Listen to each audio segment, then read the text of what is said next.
15-16 વર્ષનું બાળક થાય એટલે તમે એમના મિત્ર થયા. બેસાડીને એમને કહી દેવાનું, બેટા આપણા ઘરમાં નિયમ છે, આપણા ઘરમાં આ થશે, આ નહીં થાય. કેમ નહીં થાય એ પણ સમજાવી દો. ના જાણતા હોય તો જાણી, માંસાહાર નહીં ખવાય. કેમ નહીં ખવાય? ધર્મના નામે ઢાંકીએ છે એટલું જ નહીં, હવે તો સાયન્સ પણ કહે છે કે માંસાહાર ના કરવો. હવે તો મેડિકલ પણ કહે છે કે માંસાહાર ના કરવો જોઈએ.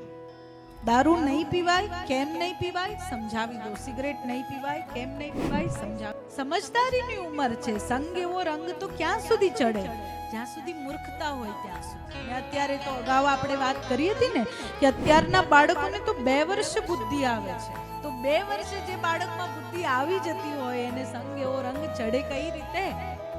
નાનકડું બાળક હશે ને, તમારા બધાના ઘરમાં બાળક હશે, એને જોજો સ્કૂલેથી આવીને કહેશે કે આજે તો છે ને મારા ક્લાસમાં એક છોકરીએ આમ કર્યું, મને ના ગમ્યું, એ બરાબર નહોતું, છોકરાએ આમ કર્યું, મને ના ગમ્યું. આવું કરાય? આજના બાળકો સમજે છે, આપણે સમજાવીએ તો ને. સંગ એવો રંગ ચડતો નથી.